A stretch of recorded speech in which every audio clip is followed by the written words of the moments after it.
There's something they don't put in the curriculum. You're in school, you're grinding, you're passing tests, you're getting the initials after your name, and somewhere in the back of your mind, you assume that when you show up on day one, you'll be accepted. You did the work. You earned it. It follows, right? It doesn't always follow. Sometimes you walk into that department and the attending standing next to you in the bay, the one you are legally required to work with, doesn't want you there. And no one told you that was possible. Here's the part that doesn't get said out loud. There are physicians who genuinely do not want to work with mid-levels. PAs, NPs. They'd rather not. And depending on where you work, that preference may or may not matter. Some facilities allow attendings to opt out of supervising mid-levels entirely. Others require it, regardless of what the physician wants. In 45 states right now, the PA's ability to practice is tied to a supervision or collaboration agreement with a physician. The relationship isn't optional. It's the legal structure of the job. According to AAPA legislative tracking, in 2025 alone, the AMA defeated 22 bills across 13 states that would have expanded PA practice authority. That's not background noise. That's the environment you're walking into. And here's the part that's even harder to say out loud. The part that's actually fair. Some of those reluctant attendings have seen the other kind of PA. The one who doesn't know their limits, who pushes past their scope, who makes decisions they shouldn't be making alone. That history is real. I've seen it. I've been scared by it. And I can't honestly blame a physician who's seen it too for being cautious. And then, and this is the hardest part to say out loud, some attending physicians just don't want to. No bad experience behind it. No specific scope concern. No incident that made them cautious. Just a personal preference. That's real too. It isn't the norm. Most physicians work alongside PAs and NPs without issue. But it exists. And nobody's going to hand you a warning label on your first day. But then there's the other version, the one that isn't about scope or safety. It's simpler than that. You and your attending just don't work well together. Every presentation feels like a trap. Nothing you do is right. Every time you bring a chart, there's an edge to the response. You start second-guessing things you knew cold 6 months ago. You stop advocating as hard for your patients because you're managing the room dynamic instead of the patient in front of you. That's the version I want to talk about. I once worked with someone where every single interaction felt like trying to pet a rabid porcupine. Nothing landed. Nothing was right. And I want to be honest with you, and the first thing I had to ask myself was whether it was me. Am I being too sensitive? Is this just the ER? Did I actually make an error that I'm now reframing as a personality conflict? Because that's easier. Check yourself first. Always. The ER is a hard environment. You develop thicker skin just to survive it. You toughen up over time. You have to. But thicker skin can also make you less self-aware. Before you decide it's them, make sure it's not you.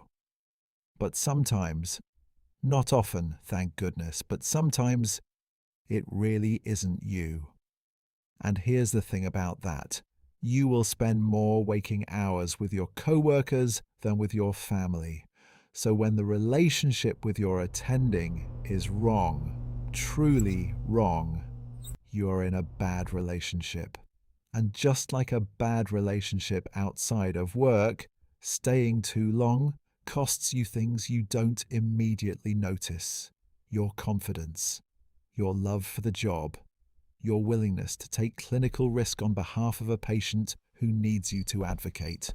According to 2023 data from over 120,000 PAs, 42% of emergency medicine PAs report at least one burnout symptom. The single strongest predictor isn't the hours or the acuity. It's perceived decline in working conditions. The relationship is working conditions. The relationship is the job. So, what do? First, you don't have to like each other. That's not the goal. I do not have to agree with you outside of medicine. I do not have to enjoy your company.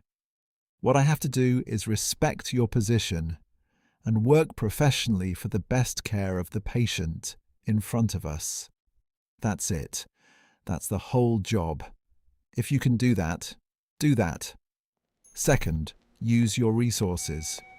If you're in a facility with multiple attendings, you have a luxury that not everyone has. Ask to have your patients staffed by someone you trust. That's not weakness. That's smart practice.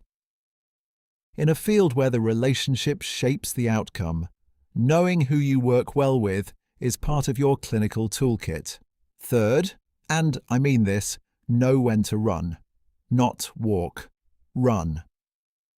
If you are not safely practicing medicine, if the relationship has compromised patient care or your legal protection, if you have become a smaller, more fearful version of the clinician you trained to be, leave. Look for a different position. Look for a different facility.